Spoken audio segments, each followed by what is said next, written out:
Hello, everybody, and welcome back to Motorsport Mayhem, the best podcast in the world, also hosted by teens.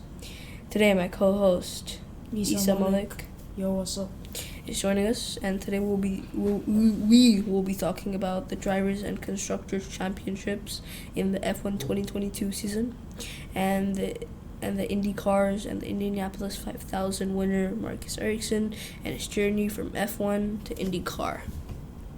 So, as we can see right now, Max Verstappen is leading in first with 125 points, with Charles Leclerc in second with 116 points, then Sergio Perez with 110.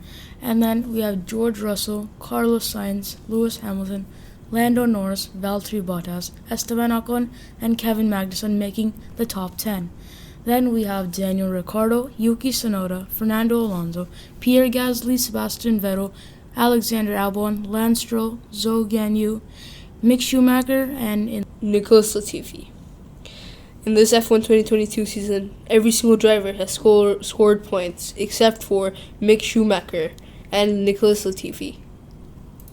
This is also the first time that all the teams have scored points since the beginning of the Constructors' Championships in 1958 within 4 races of the season, with Aston Martin scoring points at Imola.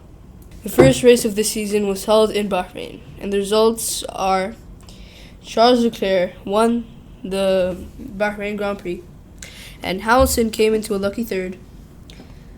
And what happened was Charles Leclerc and Carlos Sainz came 1 and 2, but in the last moments of the race, both of the Red Bulls of Verstappen and Perez got engine failures, and they had to retire, which gave Carlos Sainz an easy second and Lewis Hamilton an easy third, which was very lucky and would help Hamilton later out in the Drivers' Championship.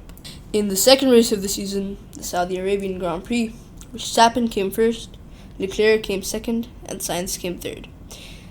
Verstappen, so far in the season until Monaco, had won every single race he had not retired in. The Saudi Arabian Grand Prix results are as follows. Verstappen came first, Leclerc came second, and Sainz came third.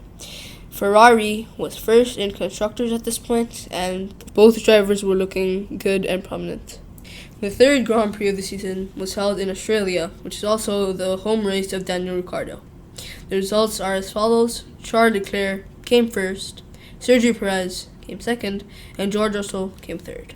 And after an incident, Max Verstappen was retired from the race. the fourth race of the season was held in Italy with our winner, Max Verstappen, Sergio Perez in second place, and an astonishing podium for Lando Norris in third place.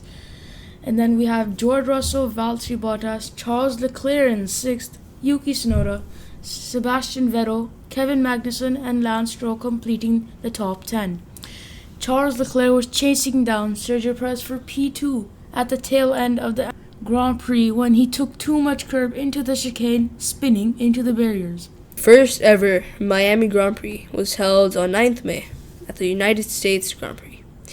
Max Verstappen came first, Charles Leclerc came second, and Carlos Sainz came third.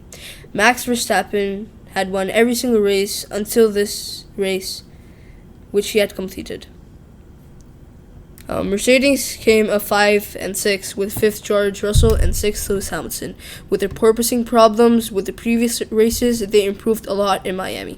The sixth race was in Spain, and our winner was Max Verstappen, with Sergio Perez coming in second and George Russell coming on podium, which is astonishing because of the Mercedes porpoising. An incident at turn 1 with Kevin Magnussen sent Lewis Hamilton straight to the pits and at the back of the pack. Lewis Hamilton then recovered, coming 5th, and he even overtook the Spaniard, but then had to fall back because of his car problems. At the end of the race, Lewis Hamilton was deemed Driver of the Day, which was very well awarded. The most recent race of this season is the Monaco Grand Prix, which the results are as Sergio Perez, number 1, Carlos Sainz, number 2, and Max Verstappen making podium at number 3. Charles Leclerc came 4th after a failed pit stop strategy by the Ferrari team, in which Charles Leclerc dropped from pole position all the way down to 4th. Also, Fernando Alonso led a huge train at the Monaco Grand Prix, which featured Lewis Hamilton, Valtteri Bottas, Sebastian Vettel, Pierre Gasly, Esteban Ocon, Daniel Ricciardo, Lance Stroll, Nicolas Latifi, Joe Guanyu, and Yuki Tsunoda. Alexander Albon, Mick Schumacher, and Kevin Magnussen all retired because of incidents on the track. Mick Schumacher was looking promising in this race, but then after an incident in the track, he lost his rear and hit the barriers and lost his rear wing and had to be retired from the race. The 2023 driver lineup is as follows. 4 teams have confirmed both of their drivers, and they are as follows. Red Bull has confirmed Verstappen and Perez. Mercedes has confirmed Hamilton and Russell. Ferrari has confirmed Leclerc and Sainz. And McLaren has confirmed Norris and Ricciardo. The other 6 teams have not confirmed both of their drivers. These are as follows: Alfa Romeo, AlphaTauri, Aston Martin, Alpine, Haas, and Williams. With Alpine confirming Esteban Ocon as their 2023 driver, and Haas confirming Kevin Magnussen as their 2023 driver, and in Alfa Romeo, Bottas has been confirmed. And now I'm going to ask some questions to Isa. So Isa, how do you think the constructors is going to pan out? Ahram, in my opinion, I believe that the only 2 teams on top are Red Bull and Ferrari. By the race results, we can see that in most races, Red Bull and Ferrari teams are taking the podium, which include Max Verstappen, Sergio Perez, Charles Leclerc, and Carlos Sainz. In my opinion, Red Bull and Ferrari are very competitive, and there is no complete answer to who will win the 2022 Constructors' Championship. Although Mercedes can have a miracle and may jump to first or second if they can fix their problems with porpoising before more races start and finish. Now, Ahram, what do you think?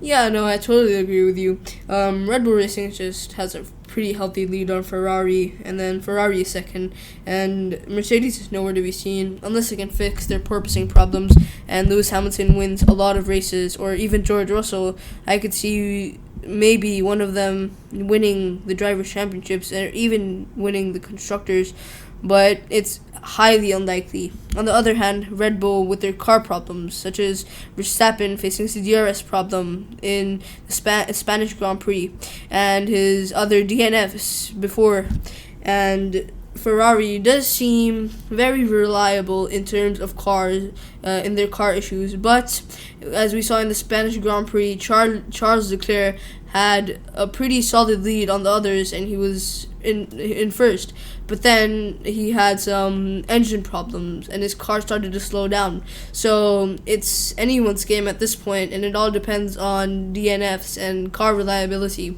because all of the drivers in these lineups are equally skilled.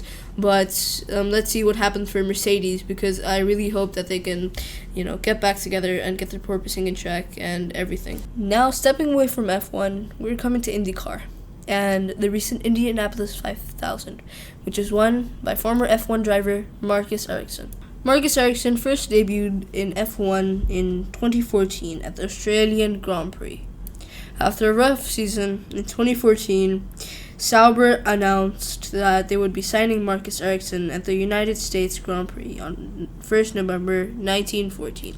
After a rough career in Formula 1 with Sauber, it was finally announced.